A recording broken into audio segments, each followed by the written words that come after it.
It's eye on the Illini time, and I got to be honest with you, one of the worst first halves I've seen in my years of watching Illini basketball, doomed to at least an improved second half.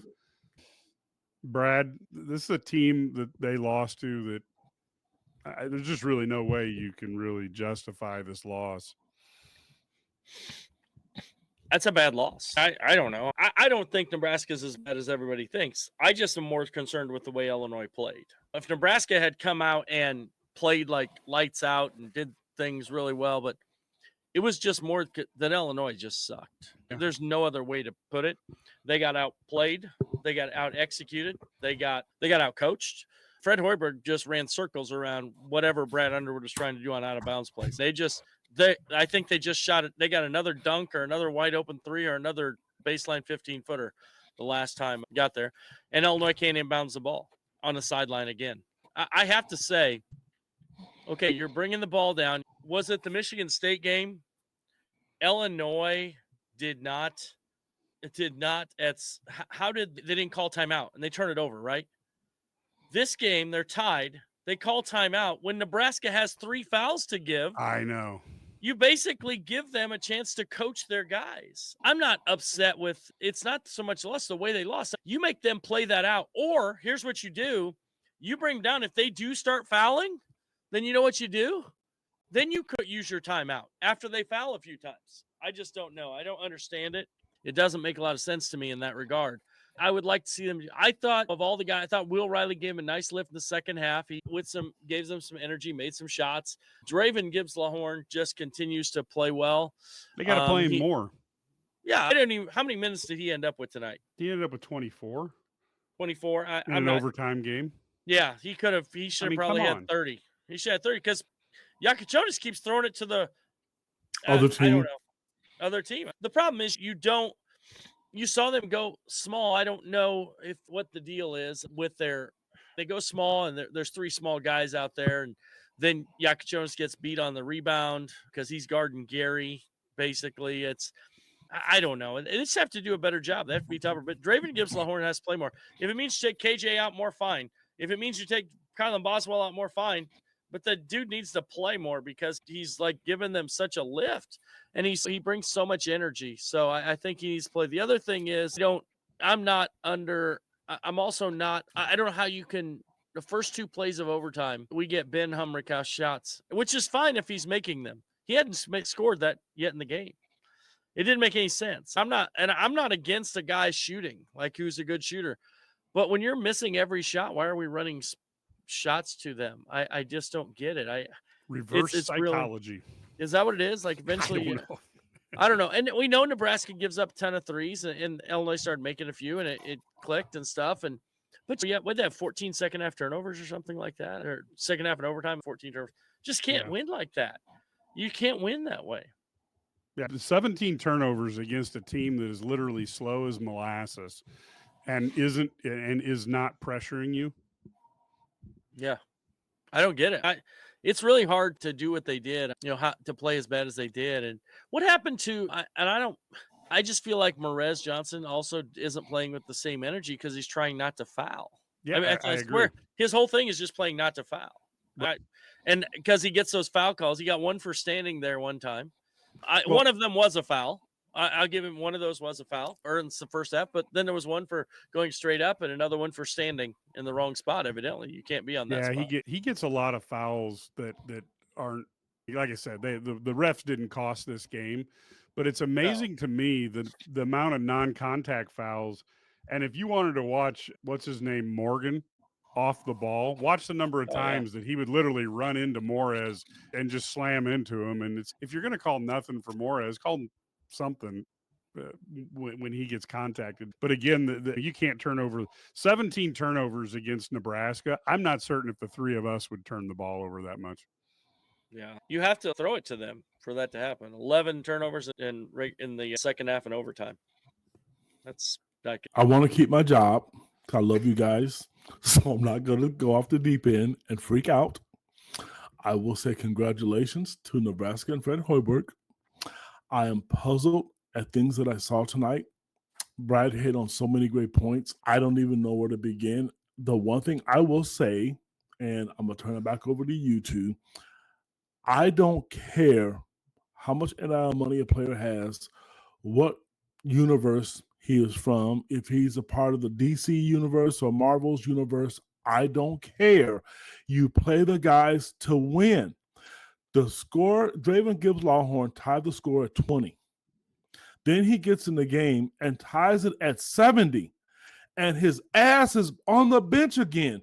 And you put a guy in the game that is broker than the stock market, and I don't understand it. It makes no sense to me. And I don't care about these stupid matchups. Let the guy play. And you're right, he got 24 minutes. I don't care about that. Play to win the game. If you want to play the minute game, then do it the next time. This is a horrible loss. The word officiating, I don't have anything to say about it. The officials, they didn't call Illinois anything. Nothing. Yeah. I didn't even know they were there tonight. Had nothing to do with the game. I feel bad for the guys. They're not trying to miss shots. I know they're not. KJ's turnovers, to me, I don't know if I have an ulcer or not. I don't know. I'm probably going to after tonight. I couldn't tell you. But they're just careless. You're going to have turnovers when you're handling the basketball, but you're just literally handing the ball to them. I think he tries to shoulder the load so much. In the second half, in overtime, he had a wide open three. He dribbled out of it to shoot a step back three. Just make the 3-pointer, or at least shoot it. I don't know if it's going to go in or not because they don't shoot the 3-ball very well. There's nothing good about this loss other than the fact Will Riley got on the heater, but that was all one-on-one. There was no offense. There was no cutting. It was just him doing what he does. And I'm telling you, I said I would never do this. I would like to see Kylan Boswell and Ben Rickhouse not shoot as many threes, and Trey White. I'm sorry. That's what I want. Christmas just got over with last month. I want Christmas again. Stop shooting the damn basketball so much. Wait a minute. Boswell and Rickhouse were 0 for 11, kid. You don't want them shooting more? I could say I'm taking my job, man. I'm being nice right now. But in offensive one, I think Humrickhouse usually takes open ones. He just can't make anything. Boswell took a step back on the one possession, like they're back he took a step back three in early in the shot clock. It's not like you're hot.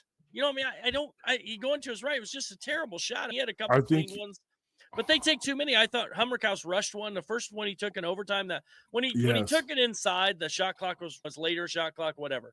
But then he had the three. It was off like one pass. It was like, move the ball. I don't get it. The one on the inside the ball. It's like he's throwing a dart. He isn't playing free at all. There's nothing loose about the way he's playing. Now, I will say, you want to know why they put him in?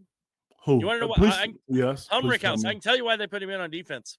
Okay, buddy. Because he's the only one who didn't give up a dunk on the out of bounds play. Because the guy who is guarding the inbounds should be in the middle, and he would actually go and protect the middle so that the guy wouldn't run down the lane and get a dunk. Which was what? Yeah, there was two guys that happened to the same two guys. Just so you know, it was Will Riley and Trey White. It was also Jake Davis guarding the ball. Yes, Jake happened to him once. He didn't, but he isn't guarding the ball. You got to protect that pass. So they had to put him in just for that reason to be in that spot. And then they put him into screen at the end of the game, I think. But I would rather have who's the best guy. I love KJ. He's a talented player, and he had a bad night, and he's struggling. Since Ivasic went out, he's on a struggle bus. There's no question with things. But here's the other part. I think Draven Gibbs Lahorn is the best guy at getting to the hoop in that situation. He's the only guy right now, Brad. Yeah, I mean, he's the guy who can get to the basket, and they're going to get a mismatch on him because they have the small guys in there. He could actually maybe cut and get open too, and shoot over the top of them. And then here's my question: why do you consistently have small guys inbounding the ball on the sideline? I know why, Brad. Most coaches, I'm not a fan, and you can tell me as a coach what you like. I'm not a fan of it. A lot of people do it. They think because you're a guard, you are the best passer, so they have their guards throwing the ball in bounds. I'm not sold on that because if it was me, I would have Ben Rickhouse throw the ball in bounds, even Will Riley, because they're taller. Yes, but I don't know that I had Riley. I think Humrickhouse, that's a great position for him. Yes, because he's off the floor. No, but here's the thing. But I agree, and he can see over. Now, if you have a point guard like KJ, doesn't bother me inbounding the ball because he's 6'6". Yeah. But you always try and get the ball back to him, who's open a lot of times if you inbound the ball. If you have him inbound the ball, then you know who's open. No, the guy who's open would be him coming in bounds. If that guy's helping, you cut off that inbounds you got that opening with 5 seconds go. Be a great play to have KJ take it out. You throw it in, and then he cuts right there because that guy's jumping. Yeah. That's a great play. We've seen that work a million times, and they have to get better. That sideline out of bounds have killed them. But at the end of the game, that sideline out of bounds wasn't necessary. When you have 5 seconds, you had to inbound it 4 times. That's not necessarily on the design of the play. It's on the fact that you allowed them to set up their defense by calling that timeout so they could foul 5 times, foul for 3 times right away, and run that clock down to 5 seconds. And now they've seen everything. What they should have been running was almost dummy plays just to get it in bounds. This is it. But at the end of the day, they just have to play better. And hopefully Ivasic will cure some ills, but it doesn't get easy now. They've got, and I know they're still supposed to win the next 5 games, but it seems like they play better. They're going to play better probably at Wisconsin than they will against Ohio State at home. It's really weird. This team does not seem to have, they just don't seem to know what their role is. They don't seem to be comfortable. And that's when you have 10 new guys. And we thought, oh, they'll get better. There's still 10 new guys, and they don't click right now. They're not clicking. Let me ask you guys a question. I'm serious, and there's some sarcasm to this question, so be prepared. You guys are both quick on your feet. 10 for 42 from 3. Help me understand that so I don't have a heart attack tonight live on air. 10 for 42. They literally almost shot 42 threes tonight. That is, I wonder what the record is in the Big Ten this year. We need to do some research. Yeah, they did. I will say this: they were at the end. They chucked a bunch. They were 0 of 8 from 3 in the overtime. So all those Hail Marys at the end. But and so they continued their streak of when they shoot, they have to shoot at least 28% from 3 to win. And 24. 24%. The first half they were 3 of 18. In the overtime, they're 0 of 8. In the second half, you saw their threes they hit a couple of setbacks, but a lot of their threes were in rhythm. They were catch and shoot. They were wide open threes. And then you make one, and then it's easier. You know what I mean? And that's what you have to do. The ball went in and out. And I think that's important. I don't know. That doesn't make nothing really made sense. They look like, and I say this, and I get it, you're missing your guy, but Illinois really looked like they were searching tonight as a coaching staff, searching for what to do, how to play, what to do these things. I think they were really I think the coaching staff looked confused tonight. I don't think they felt like they knew what to do. And at the end of the day, if coaching staff play certain people, play certain people, and the other guys sit their ass on the bench and give them some pine time. Brad, you and I have coached for 100 years. That's no matter how much the game has changed, putting dudes on the bench and letting them sit and watch will affect what they do in the game. I want to see guys on that court who deserve to be on that damn court. I'm sorry. You're right. If you got to cut KJ's minutes from 38 minutes to 34, or Kylan Boswell, who is played 3 years of college basketball, try to dribble between 3 people at the free throw line. Those are just ill-advised things that you cannot do at this level. He is one of the older guys on the team. I just don't. They're not gelling. Number one. No, not at all. And you are, I'm sorry, we're all homies, we're friends. I'm going to say, I think 60% of these losses is because Ivasic isn't playing. I just think he makes everybody so much. The comfort of throwing the ball in the post to him, making layups. Nebraska and I feel bad for Merez because if he puts on any eyeliner or any blush on his face, they're going to call a foul. So you're right, Brad. He's playing not to foul. If Ivasic, it gives them another look, and teams will think, hey, he can block shots. They're missing all those because in overtime, he could have made a difference. And I'm going to tell you, that dribble drag three-pointer where they try to tag, he's really good at that. And they're missing that. Let's face it, he's 13 points and 8 rebounds a game. Merez has not been able to give that to them all the time. And if he does, they're 2-pointers. They're not the 3-pointers to spread the floor. When he's going to come back, I don't know, and no one does except for the doctors. But by not having him, it really, really hurts this team. That's the key thing about. And I say this, I don't want to. A lot of people are like, we can't blame it on Tommy. Or if we blame it on one tornado, they're good. It's not blaming it on Tommy, but without him, there's less margin for error in these games. And I think that's there's less margin for error, and the spacing is totally different. It is. Yeah, people don't understand. You've got to be able to space the floor, and this team is designed to play off of spacing. Trey White can't get the drives now because the lane is full. You've got Morez also benefits from that when you can get him involved that way. KJ doesn't have his partner on the pick and roll, so he's struggling.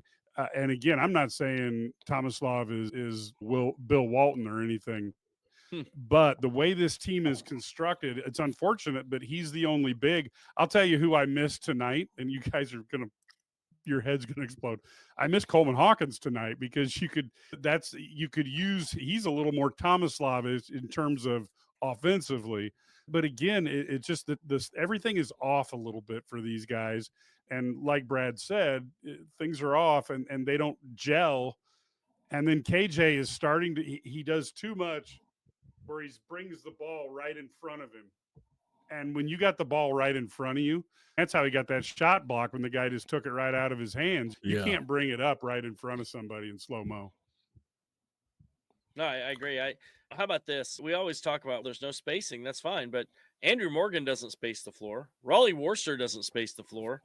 And yet they find ways to get shots and get stuff up. But they're not set up running what Underwood's running either. I mean, the spacing is important, I think. I understand. So you tweak what you're doing to fit your personnel. That's not our job. That's Underwood's job. Yes, I know. You're both right. You're both right. You have to tweak it because if you don't have a decent, you have to find ways to continue to be successful. Brad has been really nice about this, and I know you are. We're not blaming the coaches, but there needs to be some adjustments because if you don't have the big fellow, you can't do the same things. You just can't. Whether you slip screens or you spread the floor and let Will Riley go back door and you let KJ serve him up from the top, there has to be something different because right now, Morez gets the ball, he screens and he's getting rid of it. He doesn't even look at the rim from anywhere from 18 feet in, doesn't even think about looking at it. He's not even a threat. Maybe when Kofi comes back, they can give him Tomislav's jersey, and then he'll just pretend like he's him. I don't know if we play. I don't know if we play him or not. I don't know. That's probably the biggest frustration. I don't know how you guys feel about it. I know we're all in different group texts and messages, but there are a lot of people who just don't understand why Draven isn't. And you know what? And here, I'm going to tell you this right now. I don't want anybody to say anything because he turns the ball over once. I don't give a damn. They all turn it over. All three of us have the stats. KJ has 6 or 7 tonight. Let's look at Kylan Boswell. They're all going to do it. The reason why I want to see him on the floor more is because he creates mismatches. He's quick enough. He's athletic enough. And he is a damn good on the ball defender, better than what people give him credit for. Now, he may go out there the very next game and go 0 for 10, but you live with it because everyone else does. He's a guy that I'm sorry. I think he needs to be on. As a matter of fact, what was he? He was third in scoring tonight with 24 minutes. Give the kid 30 minutes. Maybe if he plays another couple minutes, maybe you win the game. Yeah, the one thing that I notice is why is it that Illinois doesn't set any off-ball screens ever? It's illegal. It's illegal. Oh, I forgot. Hey, and so there's that. Then the second thing I would say is how is it that when I look at this, why can't Illinois guard off the ball defensively? It's not their on-ball defense. They really do a good job guarding people on the ball for the most part. But when you run guys off screens, they can't get through the screens. And they get caught and they get stand up. I think it's because they're so upright off the ball. Like they don't have great knee bend. But that's they don't. And so when you're upright, you get screened. It's too easy to get screened. You go back and watch Trent Frazier. How many times Trent Frazier gets not and he didn't get screened. They call it getting in. Yeah. Sorry. Yeah, Boswell's really good when he's on the ball. But off the ball, even he relaxes. KJ off the ball is brutal. Even Draven a little bit struggling. He has so much quickness, though. Sometimes he gets lost. He can still catch up with the guy. But it's clearly something they're doing because it's every one of them struggles off the ball. It's the way they're defending. So teams are taking advantage of that a little bit. And I don't get it. You give away that many turnovers and give them that much in transition. You give them out of bounds plays where they just get dunks and threes, and how are you going to win that game? The fact that the game was 70-70 is really stunning. I mean, that's stunning. The Big Ten is, Brad. Yeah, because Illinois can play that bad and it goes into overtime. Yeah, they should have lost by I don't know. This is the run my own business dream. This is the colleges paid for dream. This is the retire early dream. This is Busey, where your dreams and possibilities become moments through trusted guidance and expertise, through lifelong relationships. Because we're here to help you achieve the life you've always envisioned. Well, more than what they did, but I'll tell you what, Brad, to your point, we always tell our kids to get in the stance because it's harder to be picked. There was a back pick, if you remember, in the second half. It was KJ. Trey White didn't gap. He didn't get off, and he got back pick, and he was standing straight up. That was one of those times I don't know if you're talking about that specific one. And on those out-of-bounds plays, guys, you can't stand straight up and play basketball because you're off balance. And when KJ, now granted he's logging a lot of minutes, maybe he's tired, but you can't rest on the defensive end of the floor. Fred Hoiberg, Nebraska is a bad basketball team. I'm sorry. There's not a guy on that team that I would think, okay, will he make honorable mention all Big Ten? And that's not being disrespectful. I'm not.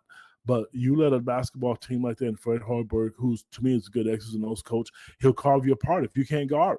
And they just stood there. When I see the coaches look at each other and throw their hands up in the air, that means they're frustrated and they don't know what to do. That can't happen because what? You are a quad one opponent for a lot of people, and people are going to use you to win games, to save their jobs and to win games. You have to make some adjustments because they know they know when he's coming back. We don't know, but they know if he's done for the season, if it's a month or not. They know. So if you know how long he's going to be out, because I know in the press conferences they're going to tell us, "Oh, we're going to know day by day." And doctor, that's BS. They know. So make those adjustments. I disagree, man. With mono, I totally disagree because some people get over it quicker. Some people get over it and are weak for a month. He's practiced. No, it is, but he's practiced, and they have. Okay, so here, let me clarify this. Every illness, every injury is different. But I know the way this works. You are part of the media now. The difference between coaches speak and when it's not. If he is that sick, because he played against Michigan State, and maybe he just got it, then I don't know. And there's no timetable. I've told you in our group text, we've talked to doctors, and one of my friends is a nurse, and she said it could be a very long time. That's my point. I don't think they really know yet. Okay. If I'll take the high road, and I'll say this. They know how bad that is. They know how, because if it was really that bad, he wouldn't be practicing, Mike, and he has been. Yeah, he's been practicing. Ked and I may have some inside information there. I'm not trying to be, but we may know something. They're just I hope they're right because Ivasic, and by the way, Ivasic did make the trip, so there you go. Yeah, again, I saw him on the bench too. Yeah, I think they tried putting him in the game, but it didn't work. Just kidding. Hey, you know what? Who needs a spleen? Spleens are overrated. You use him as a decoy for at least a couple plays when people will go after him, or have him get the other team sick. Yeah. Hey, on a positive note, Mr. High Knees was not a factor tonight. I agree. So, I didn't like two of the calls on Morez, but for the most part, I thought I thought they're fine, and I just don't. Yeah, Illinois didn't. You can chalk it up to we didn't have good enough execution. We didn't have a game plan that was effective. I do think they were better in the second half offensively at what they were running. If they hadn't turned the ball over 11 times in the second half, they would have won handily. They scored. I think there was 33 possessions or something in the second half. I can't remember exactly, but I think there were 33 possessions. They turned it over 11 times. They scored 39 points on the other 22 possessions. That's an insane number. That's crazy. All you have to do is maybe score throw the ball at the rim 11 times instead of turning it over, and have a chance to get a rebound, get another shot, and score half a point per possession, and you win the game handily. This is or do something in the first half. Yeah, that would have been nice too. But they still, just bad as they played, all they had to do was not just consistently give the ball to Nebraska. No, I don't know where this person's watching from, but they evidently need to check their reading or listening comprehension. We actually said the refs did a good job. I don't understand. I know, but there's a lot of dumb people on the planet. Because you know what? I know why they said it. Hey, Because Dot there is one of them. So no, and I don't mind complaining about the refs. They're bad, but I don't think the refs cost Illinois not anything. tonight they weren't. I don't think Illinois Nope. Illinois cost. I guess the other thing is if you're looking at it, and I know coaches will say I can't make the shots for them, but if you are shooting, let's say, multiple games at 20%, maybe you don't get them as many of those shots and try a different shot. At some point, what is wrong with just telling the kid? What is wrong with just saying, look, man, your shit is broke. Until you can make some shots, just quit jacking them. Take 2 or 3 steps. Honestly, it's okay to say that. Get back in the gym, because once you get a couple to go down, at the beginning of the season, not everybody, Kedric was one of the people that was really harping on Ben Humrickhouse. Then he got hot. He's cold. He's cold again. Even the shot that he shot, I think in overtime, when he backed the guy down, he short-armed it. He had no confidence in making that shot. Don't put him in position to do that. Don't let him do it. It's okay to say no. Get the ball to guys who can score. This is Division I basketball. If your feelings are hurt, go get a Kleenex, dry your eyes, and damn it, and come back the next day. You got to win these games, man. This is what they're doing is they're killing their seeding. Every one of these games they lose, they're drop down the seed line, in my opinion. Look, the schedule is not an easy one coming up here. Illinois plays Ohio State at home on Sunday. That'll be on CBS. Then they go and they play at Rutgers on Wednesday, and Piscataway has not been a happy place for the Illini. Then they go play Minnesota. I don't really understand why you fly different directions, but hey, the Big Ten understands geography more than I do. And then you have a home game, 2 Jersey games. You have the UCLA home game on Tuesday the 11th, and then Saturday the 15th against Michigan State. And then you're at Wisconsin. You play some team called Duke in New York. Jeez. And then it's Iowa at Michigan, and then playing at home against Purdue. Illinois got to figure something out, or they could lose at the rate you're talking. All of them. 1 seed per loss, kid. That's a lot. Mike, think about it. I'm going to be honest with you. You look at their schedule, Minnesota's playing good basketball. They didn't play well against Michigan State, but they are playing good basketball. They're fighting for their coach's life. You're right, Illinois has not played well up in Piscataway. Hang on. Stop. You guys are telling me you guys just got done telling me how shitty Nebraska is, and now you're telling me that Minnesota and Rutgers are good. No, we didn't say that. And I'm gonna tell you, Brad. Listen, I was the guy. They just lost to a crappy team. And what's going to happen when you go play another crappy team? But I was the guy who said 50 spots below. That analytical stuff doesn't matter because we got spanked tonight, my friend. I'm sorry, and we're supposed to win. We're supposed to win the game. Minnesota isn't even a quad 1 game on the road. Hey man, right now, okay, Bradley, do you feel right now tonight confident that Illinois could go to Minnesota and win and at Rutgers? What's from this ball club who is shooting 6 for 97,000 from 3-point line? Are you confident that they can go into Minnesota and Rutgers and win? Honestly, come on, my friend. I'm listening. You're live now. Oh, yes. Why would I not be? I'm sorry. Why are you so reactionary to because I've not seen reactionary to losing 3 out of 4, Brad. My reactionary is 6. My reactionary is they've lost the 3 out of 4. percentages. Which of those 4 games have they had a full squad for? Hey, I'm the one guy, and everybody knows it, who's complaining about Ivicic. You're right. If he's playing, I wouldn't say that. But he's not. Yeah, I agree, but he's not, and we don't know. You guys know when he's back, but nobody else does. If he was playing, I would tell you, I would take everything back I just said. But I don't know if he's playing because I think if he played tonight, they win tonight. I guarantee you they win tonight. So I'm not being negative, and it seems like it, but I'm being realistic. They're not shooting the ball. They're not playing good. I'm not saying they're going to win, but I think this is the whole thing. My problem is people just. We're very reactionary. We panic about things, and you know this as a coach. You would not panic do you panic because your team plays poorly, or you just say, you know what, fix shit. I go fix shit. Exactly, that's what I'm saying. So I don't panic. We lose a game, I don't panic. I don't panic because we lost a game at some point during a season. I do panic when we're 18th in the Big Ten in 3-point shooting.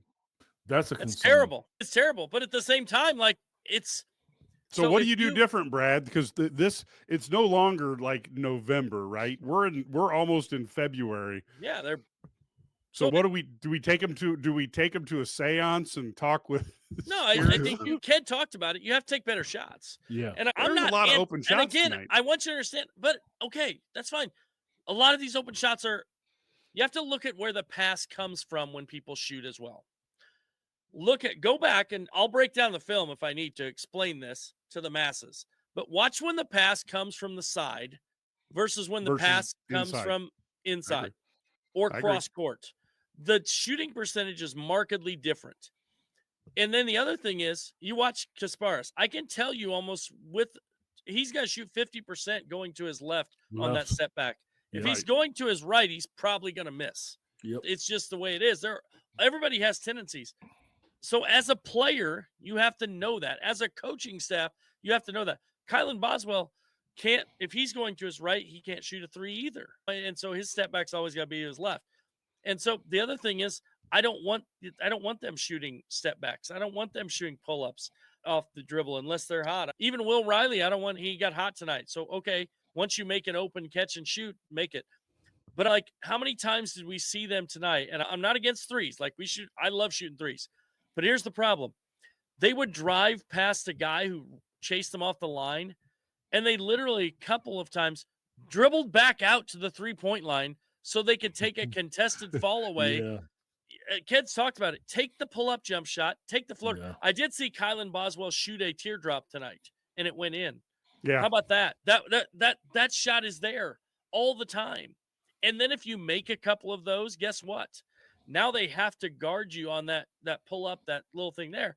And what it does is it opens up everything else. And then they have to step up.